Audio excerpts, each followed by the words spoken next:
said, I tell people we have two bank accounts in life. We have an emotional bank account and we have a financial bank account. And we have been taught to be concerned about our financial bank account. You know, can I pay my bills? Am I living hand to mouth, month to month, etc.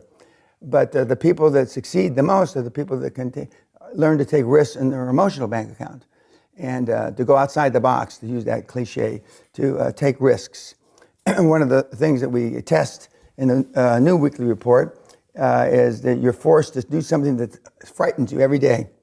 And you have to list now what frightened you Monday through Sunday. And if I don't think it's frightening, then it's not frightening. So it's got to be something that I think would frighten you.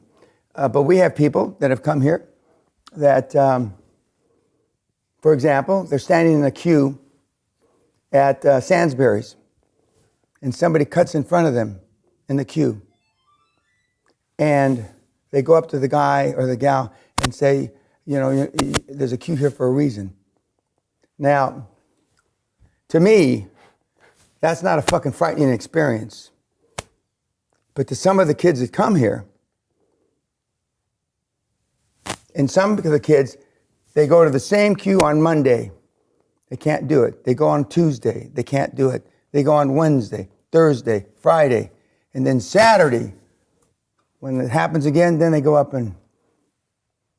Now, that's the state of the human race now. And that's a sad motherfucking commentary. That something ain't right. Over the last 10 years, have the students gotten more scared, more wussy, more everything? Is it worse every year? Not every year, but in the last 10, 12 years, they're like walking vaginas. I mean, they're just fucking unbelievable. Oh, when somebody says Dan's a cunt, that means he's obnoxious, he's this, that, and the other. Okay. When I say you're a cunt, it's because you're frightened, you're fearful, and you're a coward. And where I come from, being called a cunt are fighting words, like it happened last night. See, you got a guy from the hood who's been successful, you got a guy from South Africa. When you call somebody that name, I mean, they punch it out.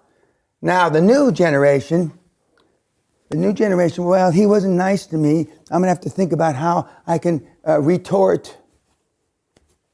Where I come from, you just bust him in the mouth and try to break his jaw. As much as I would like people to step their game up. Correct. Yeah. And what you consider stepping their game up and what they consider, like, for example, show me your friends and I'll show you your future. Okay? Intellectually, that's easy to comprehend. Right? I mean, you don't have to be Einstein to figure that out.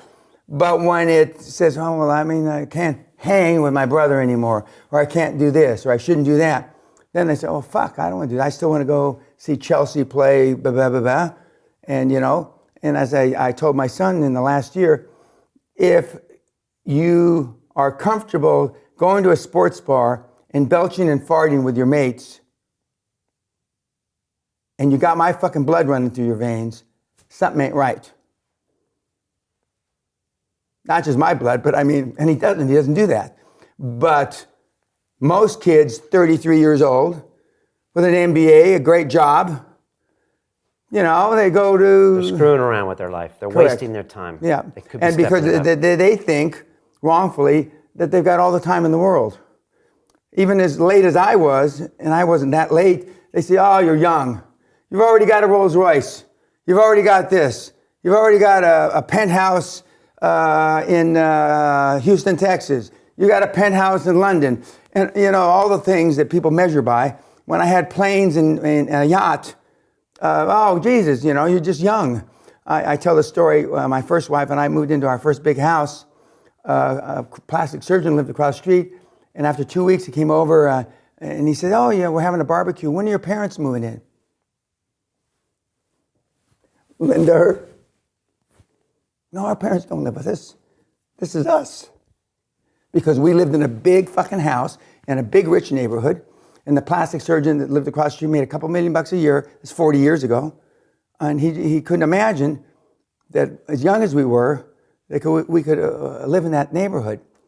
Just, you know, when we moved here, the only thing my dad said when he walked through this door with my arm around him like this, he looked up at me and says, just tell me it's not drugs. Because he couldn't relate to anybody affording this. And, But if I wasn't given seminars, if I wasn't the castle man, this is a lot of shit to upkeep just for two people, Sally and myself. You show me the rest of the castle? Absolutely.